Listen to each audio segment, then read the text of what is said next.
against him.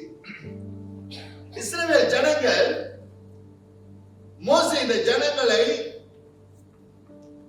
வாக்குத்தத்தத்தின் தேசத்துக்கு கொண்டு போகும் வரை இந்த ஜனங்கள் இஸ்ரவேல் ஜனங்கள் இடத்திலிருந்து குறை சொல்லிக்கொண்டே இருந்தார்கள். They were complaining about him. ஏராளமான நேரங்களிலே many a time Moses cried out to God. கர்த்தரிடத்தில் அவன் மனதை உடைந்த இருதயத்தை கர்த்தர் சமூகத்திலே கொண்டு அவன் செய்தது என்னவென்றால், யாத்திராகமம் 14ஆம் அதிகாரம் 15ஆம் வசனத்தை வாசிக்க.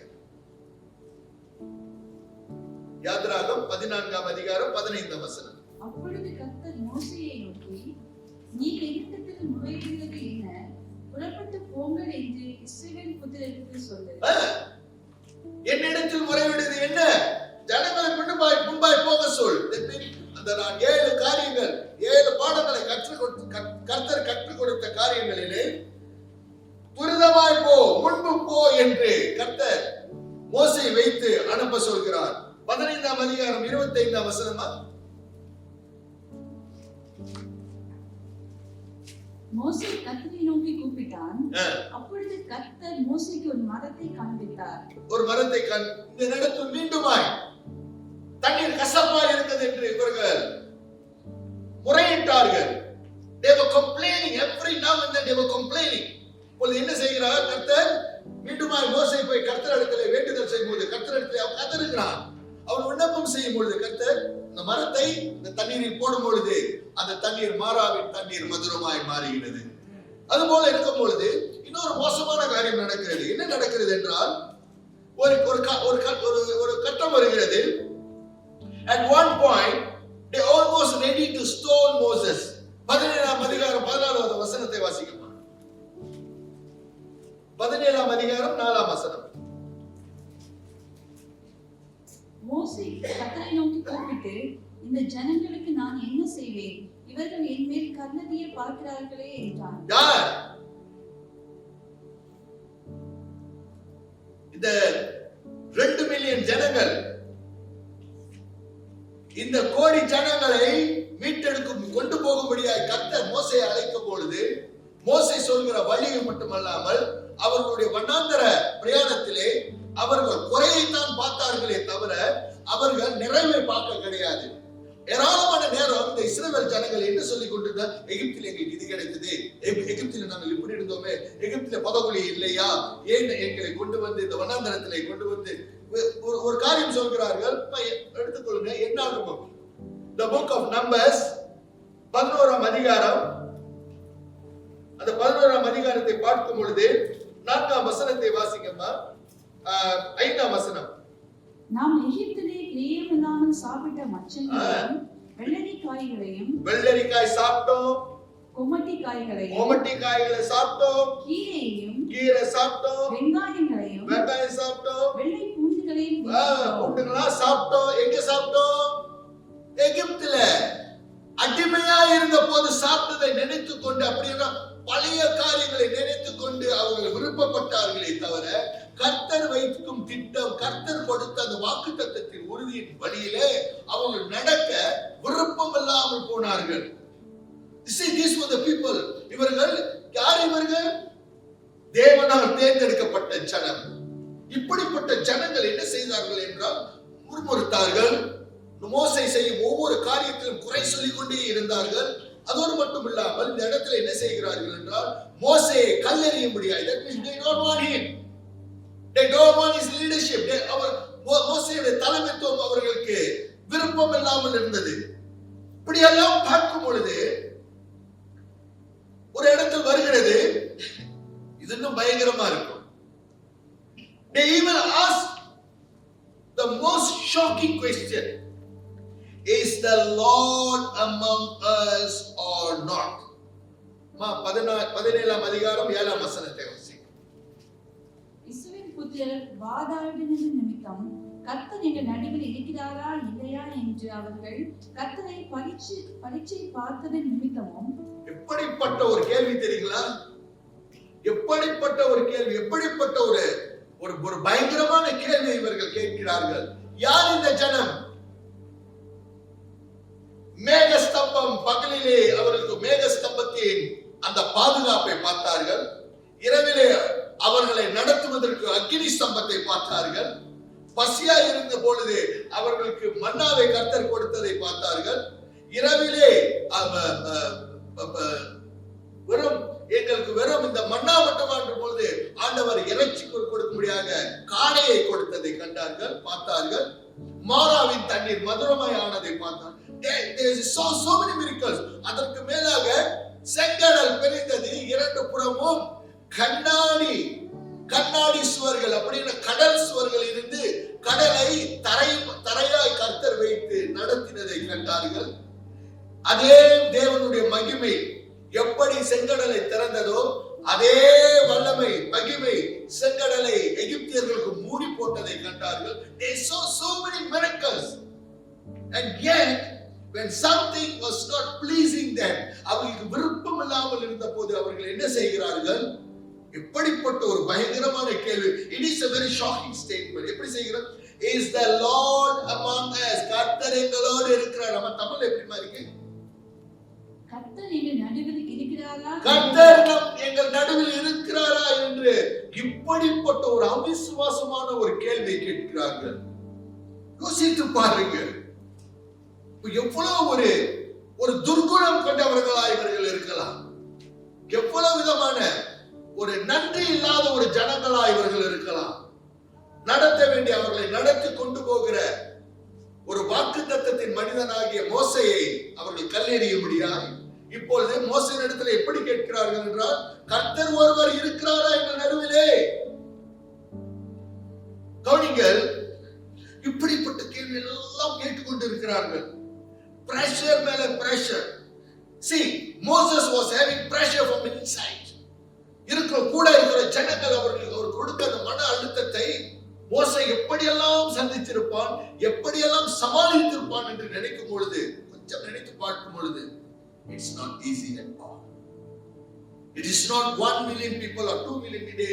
They were expecting that 600,000 times 4 or times 5. எங்கேயோ போயிடுச்சு கணக்கு. ஏனென்றால் பல ஜாதியார்களும் இவர்களோடு இருந்தார்கள். கவனிப்போம், இங்கே உள்ளுக்கு ஒரு மிகுந்த ஒரு அழுத்தம் ஏற்படுகிறது. And now something else is happening. And now the whole group were having problem, not from inside, the pressure from outside. இதுதான் இன்றைய செய்தி. 17ஆம் அதிகாரம் 8ஆம் வசனத்தில் இருந்து பார்க்கும் பொழுது என்ன நடக்கிறது என்றால், வாசிங்கம்மா. அமலேக்கியர் வந்து இஸ்ரவேலரோடு யுத்தம் பண்ணினார்கள். இப்பொழுது ஒரு யுத்தம் என்ற ஒரு வார்த்தை வந்து விட்டது. கவனிப்போமாக, என்ன யுத்தம்? இதுவரை இஸ்ரவேல் ஜனங்கள் மோசேயினிடத்திலே ஒரு வாக்கு யுத்தம் செய்து கொண்டே இருந்தார்கள். உண்மையிலே கர்த்தர் நம்மோடு இருக்கிறாரா? உண்மையிலே தேவதானாய் செய்வது எங்களுக்கு பதவி அங்க இல்லையா? நாங்க எகிப்துல வெள்ளரிக்காய் சாப்பிட்டோம், கவட்டி பழம் சாப்பிட்டோம், வெங்காயம் சாப்பிட்டோம், பூண்டு சாப்பிட்டோம். இதெல்லாம் என்னது? அந்த பழைய பாவை செயல்ல அல்லது ஒரு சிறையிருப்பின் வாழ்க்கையில இருந்த போது அந்த இன்பத்தை எங்கே ருசிக்கிறார்கள்? வனாந்தர பிரயாணத்திலே. இப்பொழுது கர்த்தர் நடத்துகிறார் என்பதை இவர்கள் மறந்து ஒரு காரியம் கேட்கிறார்கள். கர்த்தர் நம்மோடு எங்களோடு இருக்கிறாரா என்று. இவ்வளவெல்லாம் கேட்ட பொழுது 17ஆம் அதிகாரம் 8ஆம் வசனத்திலே எதிரி வருகிறார். எதிரி எங்கே இருந்து வருகிறார்? வெளியே இருந்து வருகிறார். இப்பொழுது அழுத்தம் எங்கே ஏற்படுகிறது? மன அழுத்தம். The pressure is coming from outside. The Amalekites is coming for war. கவனிப்போமாக, இந்த யுத்த நேரத்தின் பொழுது தான் மோசேயுடைய மகத்துவம் வெளிப்படுகிறது. மோசேயோடு இருந்த கர்த்தருடைய வழிநடத்தல் வெளிப்படுகிறது. நாம் இன்றைக்கு பிரச்சனையை நினைத்து பிரச்சனைக்குள் இருந்து வாழ்கிறோம் என்றால் தேவன் வைத்திருக்கிற திட்டத்தை பார்க்க முடியாமல் போகும். இந்த பூமியிலே கர்த்தர் நமக்கு ஒரு திட்டத்தை வைத்திருக்கிறார். ஆனால் சத்ருவாகிய பிசாசு சாத்தான் அந்த திட்டத்தை தடை செய்வதற்கு தேவையில்லாத காரியங்களை கொடுத்து நம்மை திசை திருப்ப அவன் பல திட்டம் வகுப்பான். இங்க கவனிப்போம், இங்க யுத்தம் ஆயுத்தமா. யுத்தம் என்றால் யார் இந்த ஜனங்கள்? இஸ்ரவேல் ஜனங்கள் சிறையிருப்பில் இருந்து வந்தவர்கள். இவர்கள் யுத்தத்துக்கு இருப்பார்களோ இல்லையோ என்று தெரியாது. ஆனாலும் இந்த 40 வருஷம் பிரயாணத்திலே கர்த்தர் ஒரு சந்ததியை ஆயத்தப்படுத்துகிறார், ஒரு ஜனத்தை ஆயத்தப்படுத்துகிறார், ஒரு மனுஷனை விசேஷமாய் ஆயத்தப்படுத்துகிறார். அப்பொழுதுதான் வேதம் சொல்கிறது என்ன நடக்கிறது என்றால், பாருங்கள் 2வது வசனம் 9வது வசனம் சொல்கிறது, and Moses said to Joshua, this is the first time the name Joshua is appearing in the whole scene of Exodus. இந்த யாத்ராகம புத்தகத்திலே முதல் முறையாக ஜோஷுவா என்ற ஒரு பெயரை உச்சரிக்கப்படுகிறது. ஜோஷுவா என்றால் அர்த்தம் இரட்சகன் என்று. Joshua means savior. இப்பொழுது ஜோஷுவா என்னும் இந்த ஒரு மனிதனை பார்த்து மோசே என்ன சொல்கிறார்? Moses is doing something very important. இந்த இடத்திலே Moses portrays leadership quality. மோசே தம்முடைய தலைமைத்துவத்தின் வழியை அல்லது தலைமைத்துவத்தின் திறமையையும் அவனுடைய தேவன் வைத்த அந்த வழிகளை அவன் பக்குவமாய் நிலைநிறுத்துகிறான். முதல் காரியம், you know what Moses did? The first thing, Moses select the right man for the right job. Can we say amen? மோசே சரியான மனிதனை சரியான வேலைக்கு ஆயத்தப்படுத்துகிறார். இந்த ஒரு கூட்டம் இந்த பெரிய கூட்டம் என்ன செஞ்சிச்சு? உனக்கு கல்லெறியணும், உனக்கு கம்ப்ளைண்ட் மேல கம்ப்ளைண்ட், கடைசியா கர்த்தர் இருக்கிறாரா எங்க மத்தியில என்ன முடியும்? அப்படிப்பட்ட ஒரு அவிசுவாசம். ஏன் தெரியுங்களா? அவர்கள் உணராத ஜனங்களாக, அவர்கள் மறந்து போன ஜனங்களாய். ஆனால் அது நடுவிலும் ஆண்டவர் குப்பையில தான் குப்பமணி இருக்கும். குப்பையில தான் குப்பமணி இருக்கும். அந்த குப்பமணி தான் ஜோஷுவா. அந்த கூட்டத்தின் நடுவிலே ஒரு மனுஷன் அங்கே வெளிப்படுகிறான், அவன் தான் ஜோஷுவா. சோ மோசஸ் இந்த நேரத்திலே இந்த பிரச்சனையின் பொழுது மோசஸ் என்ன செய்கிறார் என்றால் தேர்ந்தெடுக்கிறார். Moses said to Joshua, choose some men and go out fight with Amalekite. அமலேக்கியர் யார்? இந்த அமலேக்கியர் எகிப்திற்கும் கானான் தேசத்துக்கும் நடுவிலே உள்ள பெலிஸ்தியருடைய அந்த அந்த தேச பகுதியிலே இவர்கள் ஒரு பயங்கரமான ஒரு கும்பல். இவர்கள் அந்த நடுவுல வருகிற யாரையெல்லாம் அவர்கள் சூறையாடி விடுவார்கள், அவர்கள் கொண்டு போட்டு விடுவார்கள், அவர்கள் திரும்பாதபடிக்கு அவர்களை மறைத்து விடுவார்கள். இப்படிப்பட்ட அமலேக்கியர்களோடு யுத்தம் செய்ய யார் இந்த கூட்டம்? தேர்ந்தெடுக்கப்பட்ட ஜனம், the chosen generation, the chosen people, the chosen nation. And God was preparing this one man called Joshua. Joshua என்ன சொல்கிறார் என்றால், முதலாவது மோசே தேர்ந்தெடுக்கிறார், இரண்டாவது அழைக்கிறார். மோசே ஜோஷுவாவை அழைத்து, நீ சரியான மனிதர்களை நீ தேர்ந்தெடு. Choose the man for the fight. யுத்தம் செய்வதற்கு நீர் மனிதர்களை கூட்டத்தில் உள்ளவர்களை தயார்படுத்து என்று. அதற்கடுத்து மூன்றாவது காரியம் மோசே என்ன செய்கிறார் என்றால், Moses went up to the top of the mountain, top of the hill. வாசிப்போமாக, வாசிங்கம்மா 9வது வசனத்திலிருந்து இருந்து.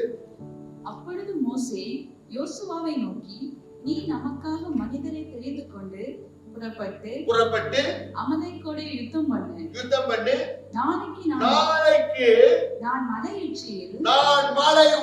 அப்படி என்றால் கவனிப்போமாக, ஒரு தலைமைத்துவத்தின் விசேஷம் என்னவென்றால், அவன் மலை உச்சிக்கு போய் என்ன செய்வாராம்? தேவனுடைய கோல். அப்படி என்றால் எந்த கோலை பார்வோவின் இடத்திலே கொண்டு போய் அதை போடும் பொழுது அது சர்ப்பமாய் மாறினதோ, இன்னும் கொஞ்ச நேரம் அந்த மெஜிஷியன்ஸ் வித்தைக்காரர்களும் வந்து அவர்களுடைய கோலை போட்டார்கள், அதுவும் பாம்பாய் மாறினது. ஆனால் மோசேயின் கோல், அந்த மோசேயின் கோலாய் இருந்த அந்த பாம்பு அந்த போட்டது என்று வேதம் சொல்கிறது.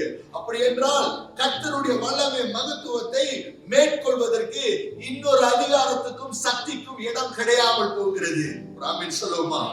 இந்த கோலைத்தான் மோசே மலை மேல் கொண்டு போகிறார். இந்த நாளிலும் அன்பான தேவ ஜனமே, இந்த கோளுடைய அடையாளத்தை பார்க்க வேண்டும் என்றால் கர்த்தருடைய வல்லமையை பார்க்கும்படியாக கவனிப்போமாக. மேலே மலையில் போடும் பொழுது என்ன நடக்கிறது? வாசிங்கம்மா. நாளைக்கு நான் மலை உச்சியில் தேவனுடைய கோலை என் கையில் பிடித்துக்கொண்டு நிற்பேன் என்றார். பிடித்துக்கொண்டு நிற்பேன் என்றால் இப்பொழுது ஒரு திட்டத்தை வகுக்கிறார் மோசே. முதல் காரியம், சரியான மனிதனை தேர்ந்தெடுக்கிறார். இரண்டாவது காரியம், இந்த மனிதனுக்கு என்ன செய்ய வேண்டும் ஒரு அசைன்மென்ட்டை கொடுக்கிறார். மூன்றாவது காரியம், இவருக்கு அசைன்மென்ட் கொடுத்துட்டு மோசஸ் போய் படுத்துக் கொண்டில்லை, மோசஸ் செய்ய வேண்டிய காரியத்தை செய்கிறார். என்ன செய்கிறார் என்றால், தரையிலே போர், ஆனால் மலையிலே மோசே ஒரு திட்டத்தோடு மேலே இருக்கிறார். என்ன நடக்கிறது என்று பார்ப்போம் என்றால், அதை நான் சுருக்கமாய் சொல்ல விருப்பம் இருக்கிறேன். எப்போ மோசேயின் கையில் உள்ள கோலோடு எழுந்து நின்ற பொழுது அமலேக்கியர்கள் தோத்து போகிறார்கள், இங்கு இஸ்ரவேலர்கள் ஜெயித்துக் கொண்டு இருக்கிறார்கள். நீங்க தொடர்ந்து போய் வாசிக்கலாம். எப்பொழுது அவன் சோர்ந்து போய் கரத்தை இறக்கும் பொழுது அமலேக்கியர் ஜெயித்துக் கொண்டு இருக்கிறார்கள், இஸ்ரவேலர்கள் தோத்து கொண்டு இருக்கிறார்கள். அப்பொழுது என்ன நடக்கிறது என்றால், வாசிப்போம். வாசிங்கம்மா. யோசுவா தனக்கு மோசே சொன்னபடியே செய்து அமலேக்கோடே யுத்தம் பண்ணினான். மோசேயும் ஆரோனும் ஊர் என்பவனும் மலை உச்சியில் ஏறினார்கள். மோசே தன் கையை ஏறெடுத்திருக்கையில் இஸ்ரவேலர் மேற்கொண்டார்கள். அவன் தன் கையை காண விடுகையில் அமலேக்கு மேற்கொண்டான். மோசேயின் கைகள் அசந்து போயிற்று. அப்பொழுது அவர்கள் ஒரு கல்லை கொண்டு வந்து அவன் கீழே வைத்தார்கள். அதன் மேல் உட்கார்ந்தான். ஆரோனும் ஊரும் ஒருவன் ஒரு பக்கத்திலும் ஒருவன் மறுபக்கத்திலும் இருந்து அவன் கைகளை தாங்கினார்கள். இவ்விதமாய் அவன் கைகள் சூரியன் அஸ்தமிக்கும் வரைக்கும் ஒரே நிலையாய் இருந்தது. ஸ்டெடியா இருந்தது என்று இங்கிலீஷ் பைபிள்ல சொல்லப்படுகிறது. That means his hands were steady until going down of the sun. வாசிங்கம்மா. யோசுவா அமலேக்கையும் அவன் ஜனங்களையும் பட்டய கருக்கினாலே முறியடித்தான். பின்பு கர்த்தர் மோசேயை நோக்கி, இதை நினைவு கூறும் பொருட்டு நீ ஒரு புஸ்தகத்தில் எழுதி யோசுவாவின் செவி கேட்கும்படி வாசி. அமலேக்கை வானத்தின் கீழெங்கும். தேவன் வெற்றியை எப்படி கொடுக்கிறார் என்றால், மலை மேல் மோசே இருக்கும் பொழுது அவன் ஒண்டியாக இருந்து கையை தூக்கி கொண்டு இருந்த பொழுது ஒரு காலகட்டம் வருகிறது. அவன் சோர்வடைந்து அவன் கை இறக்கும் பொழுது அமலேக்கியர் ஜெயித்தும் இஸ்ரவேலர்கள் தோத்தார்கள். ஆனால் கையை உயர்த்தும் பொழுது இஸ்ரவேலர் ஜெயித்து அவர்கள் தோத்தார்கள். இதை ஆரோனும் ஊர் என்னக்கூடிய இந்த ரெண்டு மனிதர்கள் கண்டு என்ன செய்கிறார்கள்? ஒரு முக்கியமான காரியத்தை செய்கிறார்கள். முதலாவது, ஒரு கல்லை நட்டு அந்த கல் மேல் அவரை உட்கார செய்கிறார்கள். இரண்டாவது காரியம், அவர் இரண்டு கரங்களையும் இந்த இரண்டு மனிதர்கள் தாங்குகிறார்கள். ஆமென். இது நடக்கும் பொழுது ஆண்டவர் ஒரு மாபெரும் வெற்றியை இஸ்ரவேலர்களுக்கு கொடுக்கிறார். இதன் மூலமாக அமலேக்கியர் அடையாளம் இல்லாதபடிக்கு ஆண்டவர் ஒரு காரியத்தை எழுதும்படியாக 14ஆம் வசனம் சொல்கிறது, write these for a memorial in the book and recount it in the hearing of Joshua. இது எல்லாம் சொல்லும்படியாக கர்த்தருக்கு வைப்பதற்கு பார்க்கும் பொழுது சில நேரம் ஆண்டவர் சில மனிதர்களை இணைக்கிறார் அவருடைய திட்டத்தை நிறைவேற்றுவதற்கு. மோசேயின் இடத்திலே கர்த்தர் தெளிவான ஒரு அடையாளத்தை வைத்தார். அதன் பிறகு மோசே தொடர்ந்து செல்வதற்கு அவருடைய பலவீனங்களின் நேரத்திலே தாங்குவதற்கு ஆரோனையும் ஊரையும் வைக்கிறார். இந்த நாளிலும் அன்பான தேவச்சனமே, ஊழியம் என்பது டாக்டர் பெர்னட் அல்ல, டாக்டர் பிளேஸ் அல்ல, பாஸ்டர் பிளேஸ் அல்ல, பாஸ்டர் பெர்னட் அல்ல, பாஸ்டர் மார்க்ஷானும் அல்ல. ஊழியம் என்பது நாம் எல்லோரும் ஒன்றாய் இணைந்து செய்வது.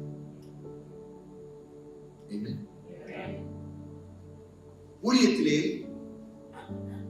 சில இடங்களிலே போய் ஆத்துமாக்களை அறுவடை செய்து கொண்டு வர, ஏன்னா பிசாசின் பிடியிலே இருக்கிற ஜனங்களை அறுவடை பண்ணி கொண்டு வருவதற்கு, யுத்தம் செய்வதற்கு சபையிலே யோசுவாக்கள் தேவை. ஆமென். The church needs Joshua. Moses didn't go for the war. But Moses selected the right man for the right job. ஆனால் தன் இரு கரங்கள் தாங்குவதற்கு ஆரோன்கள் தேவை, ஊர் தேவை. அதுதான் இயேசுவின் ஊழியத்தின் திருச்சபை. ஆண்டவராக இயேசு கிறிஸ்து அன்றைக்கு அவர் சிலுவை சந்திப்பதற்கு முன்பாக தம்முடைய 12 சீஷர்களை சந்திக்கவில்லை என்றால், இன்றைக்கு நீங்களும் நானும் இல்லை, ஒரு அடையாளம் இல்லை. சபை கிறிஸ்துவர்கள் என்று ஒரு அடையாளமே கிடையாது.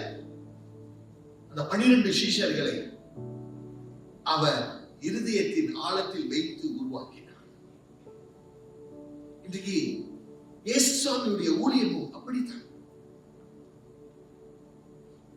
இந்த சபையை நடத்துவதற்கு நான் சூப்பர்மேன் கிடையாது. எனக்கு நீங்கள் தேவை, உங்களுக்கு நான் தேவை, நாம் எல்லோருக்கும் கர்த்தர் தேவை. இது தனியாய் செய்யக்கூடிய பிசினஸ் கிடையாது, இது ஊழியம். ஒரு ஆர்வம் தேவை. ஆனால் ஆரோனுடைய பணியிலே அவன் ஆரோன் செய்யக்கூடிய அந்த ஆசாரிப்பின் வழிகளிலே கர்த்தர் ஆரோனை நிறுத்துகிறார்.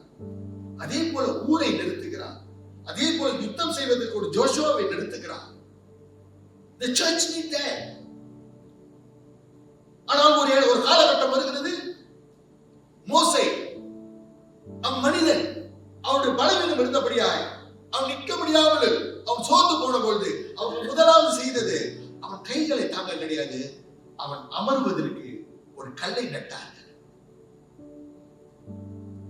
இன்றைக்கு ஊழியம் அப்படித்தான். I'm not talking on behalf of Pastor Bernard.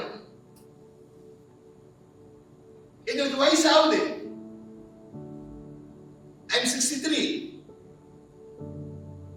Pastor Bernard, I believe he's 68. He's 5 years older than me. எங்களுக்கு எல்லாம் வயசாகிட்டு இருக்கிறது. யார் இந்த ஊழியத்தை நடத்த போகிறார்? யார் இந்த ஜனத்தை நடத்த போகிறார்? யார் எதிர்கால அவசர ரிவைவல் திருச்சபை அடுத்த வரியா இருக்க போகிறார்கள்? அப்ப நம்முடைய பாஸ்டர் பர்னட் முடிஞ்சதோட இந்த சபைக்கு ஒரு முற்றுப்புள்ளியா?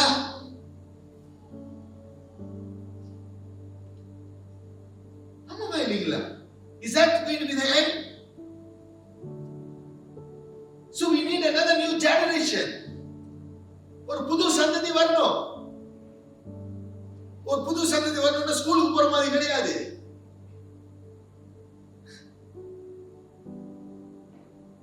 I'm very sorry. ஜப கூட்டத்துக்கு உங்களை எல்லாம் உற்சாகப்படுத்துறேன், வாங்க. நீங்க ஜப கூட்டத்துக்கு வரதுனால என் போக்கு நிரம்ப போறது கிடையாது.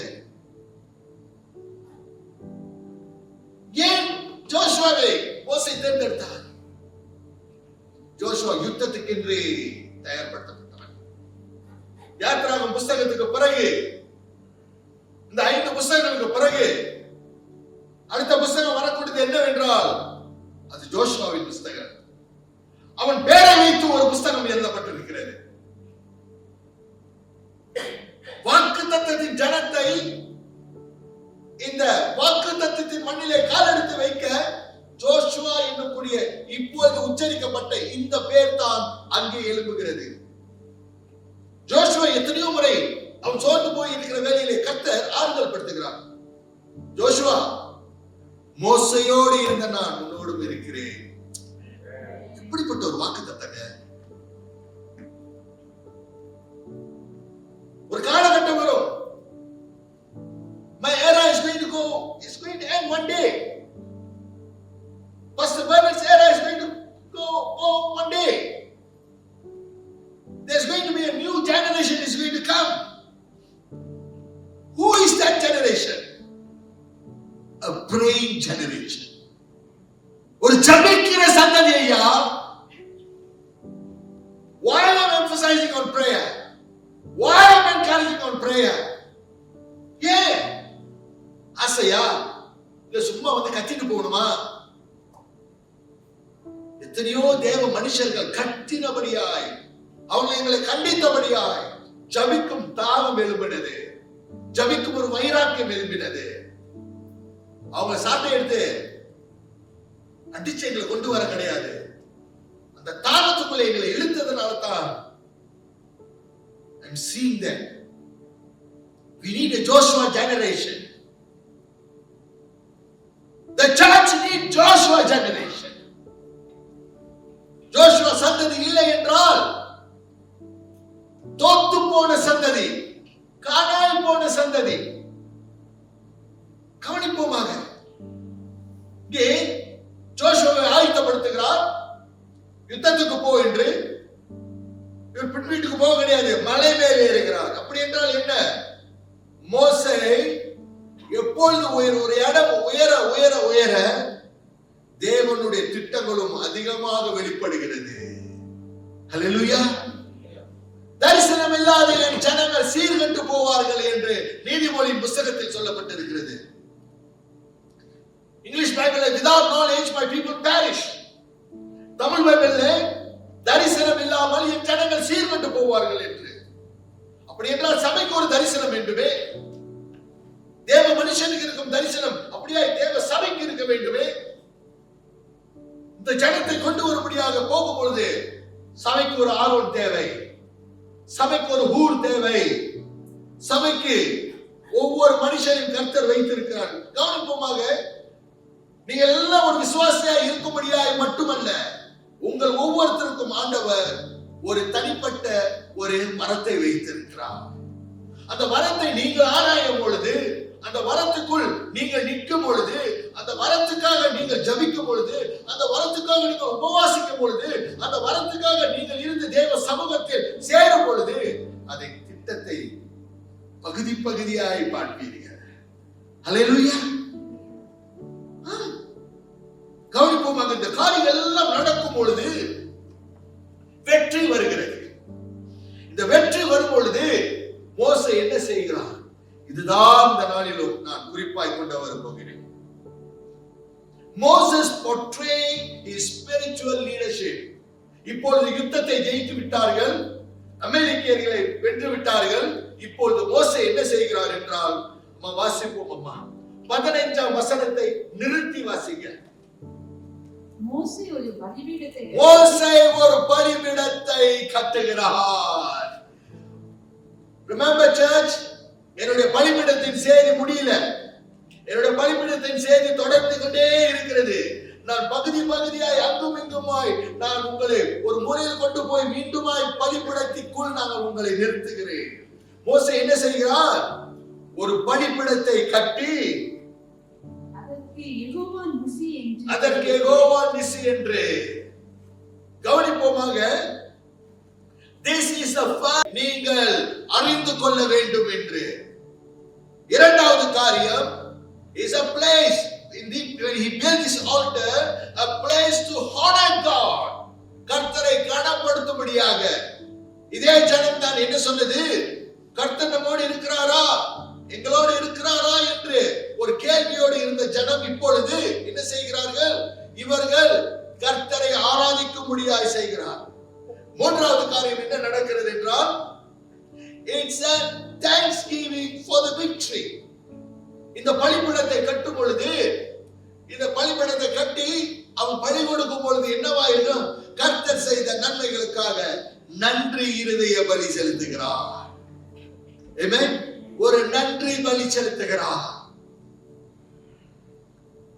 உங்களிடத்தில் ஒரு காரியத்தை சொல்லும்படியாய் நான் இருக்கிறேன். I'm coming to the end. You can see the credibility of a leader, especially during a time of crisis. ஒரு தலைவனுடைய தலைமைத்துவத்தை எங்கே நீங்கள் பணம் பார்க்கலாம் என்றால், ஒரு பிரச்சனையின் பொழுது, ஒரு சவாலின் பொழுது, ஒரு போராட்டத்தின் பொழுது. ஏனென்றால் போராட்டத்திலே தான் செம்மையான தலைவர்கள் வெளிப்படுவதை பார்க்கலாம். கோலியாத் முறையிடுகிறான், யாரும் இல்லையா யாரும் இல்லையா என்று கேட்கும் பொழுது ஒரு மனுஷனை கர்த்தர் அனுப்புகிறார். அதை பார்த்து சொல்கிறார், நான் என்ன நாயா, சின்ன பொடிய வந்திருக்கான் என்கிட்ட சண்டை போடுவதுக்கு என்று. சேனைகளின் கர்த்தருடைய மனுஷனாய் நான் வந்திருக்கிறேன், அவருடைய நாமத்தின் வல்லமையிலே I have come in the name of the Lord of hosts என்று சொல்கிறார். சர்ச், இன்றைக்கு கர்த்தர் நமக்கு ஒரு திட்டத்தை வைத்திருக்கிறார். இந்த முதல் பலிபீடத்தை மோசே கட்டும் பொழுது என்ன ஒரு அடையாளத்தில் கட்டுகிறான் என்றால், வெற்றி கொடுத்த தெய்வம் அவருடைய அடையாளம் என் வாழ்க்கை என்று. ஆமென். நினைத்து பாருங்கள், ஆண்டவராகிய இயேசு கிறிஸ்து உயர்த்தப்பட்ட பொழுது, when Christ is lifted up in your life, பரிசுத்த ஆவியானவர் உங்களை வழிநடத்துவார். When Christ is lifted up in your life, in your home, His Holy Spirit will guide you. Secondly, when Christ is lifted up in your life, the Holy Spirit will lead you. Amen. Lastly, when Christ Jesus is lifted up in your life, in your family, even in your home, He will surely bring victory in the end. ஜெயத்தை கொடுக்கிறவர். எந்த நேரத்திலும் தேவனை சார்ந்திருக்கிற ஜனம் தலை குனிந்து நான் தோத்து போனேன் என்று சொல்வதற்கு ஆண்டவர் அனுமதிக்க மாட்டார். சர்ச், உங்களிடத்தில் நான் சொல்கிறேன், எப்படி மோசே கர்த்தரை சார்ந்திருந்து அவன் கரங்களை உயர்த்தி நின்றபடியாகவே எப்படி கர்த்தர் நமக்கு விடுதலையை வெற்றி அங்கே கொடுத்தாரோ, அதே கர்த்தர் நம்முடைய வாழ்க்கையின் பலிபீடத்தின் முன்பாய் நிற்கும் பொழுது அவன் இந்த பலிபீடத்தின் உறுதியை என்ன வைக்கிறான் என்றால், கர்த்தர் செய்த நன்மைகளுக்கு நன்றி செலுத்தும்படியா. இதுவே மோசே கட்டின முதல் பலிபீடம். இந்த யாத்திராகமம் புஸ்தகத்தில் முதல் பலிபீடத்தை நான் பார்க்கிறோம். பலிபீடம் என்ற இந்த தலைப்பில் நான் தொடர்ந்து வந்து கொண்டே தான் இருக்கிறேன். என்னவென்றால் வேற ஒன்றும் கிடையாது, ஜபத்தின் இடம். ஜபம் என்பது தேவனோடு உறவாடும் ஒரு இடம். அதோடு மட்டுமில்லாமல் நான் கடைசியாய் சொல்வது, ஜபம் என்பது இஸ் த லைஃப் லைன், பேசும் ஒரு இடம். ஏனென்றால் கேட்கிறவர் தயாராக இருக்கிறார், கேட்கிறவர் தயாராக இருக்க. லைன் இல்ல, கனெக்ஷன் இல்ல, சப்ளை இல்லை என்று சொல்வதற்கு இடமில்லாமல் உங்கள் குரலையும் என் குரலையும் கேட்கிற ஒரு தெய்வம் இருக்கிறார். கண்களை ஹalleluya, ஹalleluya. இந்த நாளிலும் வெற்றி கொடுக்கிற தெய்வம் யெகோவா நிசி. வாழ்க்கையிலும் குடும்பத்திலும் தொழிலிலும் வியாபாரத்திலும் உத்தியோகத்திலும் அல்லது தனிப்பட்ட வாழ்க்கையிலும் அல்லது ஊழியத்திலும் என்னெல்லாம் நமக்கு யுத்தம் வருமோ அந்த யுத்தத்தை மேற்கொள்ள, அந்த யுத்தத்தை சந்திக்க, அந்த யுத்தத்திலே வெற்றி சுரக்க தேவன் திட்டம் வைத்திருக்கிறார். அநேக ஜோஷுவாக்களை ஆண்டவர் எழுப்புகிறார்.